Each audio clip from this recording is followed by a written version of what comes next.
My name is Raul Adamchak. I'm the Market Garden Coordinator here at the UC Davis Student Farm.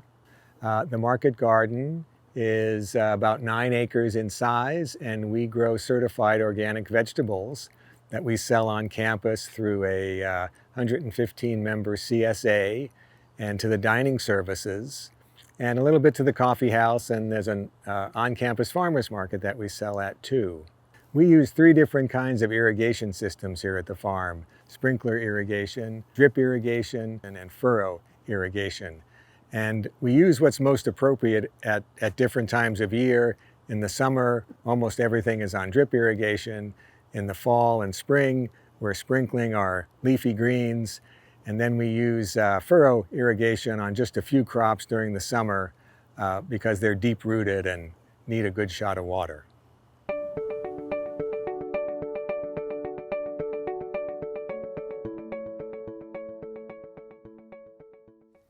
So this is the beginning of our fall season when we're planting cool season crops.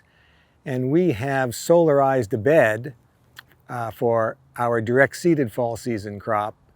And then at the beginning of September, we remove the solarization plastic and we direct seed carrots and beets and arugula and spinach and cilantro and turnips and rutabagas and all these direct seeded crops. Then we irrigate them using our sprinkler irrigation system. The water for the irrigation system is coming from the university's utility water system that comes from deep wells, and the water comes to our farm pressurized at about 50 pounds per square inch, which is enough pressure to run our sprinkler system. We are using 30-foot long, 3-inch aluminum pipes that connect together either through a hook and latch or through a system called drop lock, and it allows us to set up pipes across a field and irrigate all of our direct seeded crops. And this time of year, the direct seeded crops need to be kept moist. The surface of the soil needs to be kept moist, so we almost irrigate them every day depending on the temperature, because we want them to all germinate evenly and then grow vigorously as possible this time of year. And an overhead sprinkler system is perfect for this type of direct seeded germination. The way the sprinkler line's set up is that there is a line set up every 30 feet across the field. So we have 5 lines set up, and there are 8 sprinklers in that line, and each of those sprinklers puts out roughly 4 gallons a minute. So if we want to run, let me do the math. If we want to run 5 times 8, 40 sprinklers, we need at least 160 gallons per minute in order to make that system work. In situations where you have enough sprinkler pipe, you can set this system up once and then you can just leave it. And so there's only one period of labor and then it's set up and you can run them over and over again. In situations where you don't have enough sprinkler pipe, you may have to move the sprinkler lines 30 feet each time in order to get even coverage over the field. We happen to have 2 kinds of sprinkler heads: these older impact type sprinklers, Rainbird type sprinklers. We also have Nelson plastic sprinkler heads.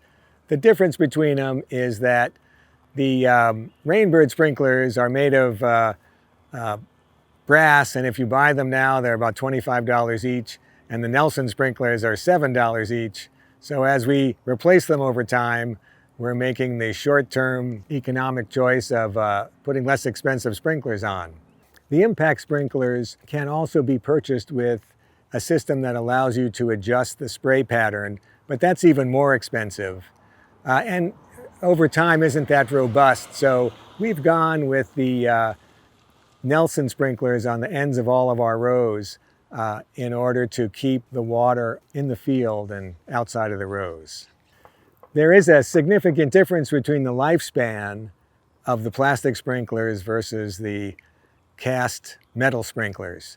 We have cast metal sprinklers that must be 50 years old and still function and can be fixed, and the plastic sprinklers seem like they might last 5 to 10 years before they malfunction and there's no way of fixing them.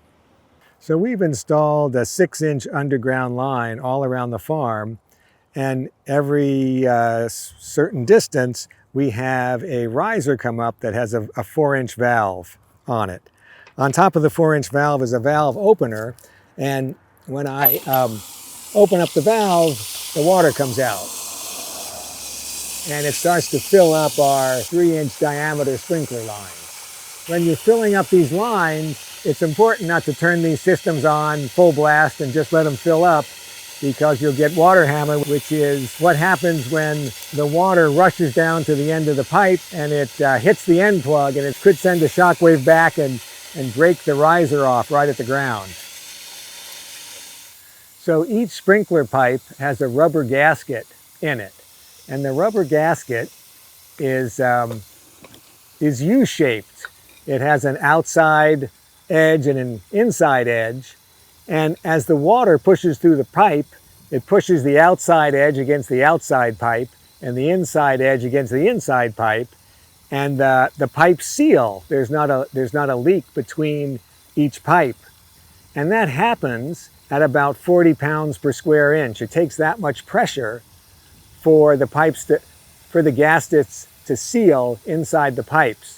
And that's why when you're turning the water on in the pipes for the first time, it might look like the pipes are leaking at each joint, but as soon as they pressurize, the gasket seals and they no longer leak.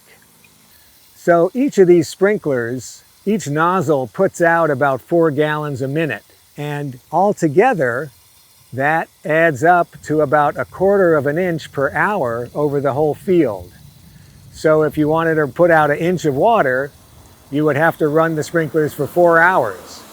And if you know what your evapotranspiration rate is, then you can tailor the amount of water that you're putting on your crop to the evapotranspiration rate, and you'll waste less water.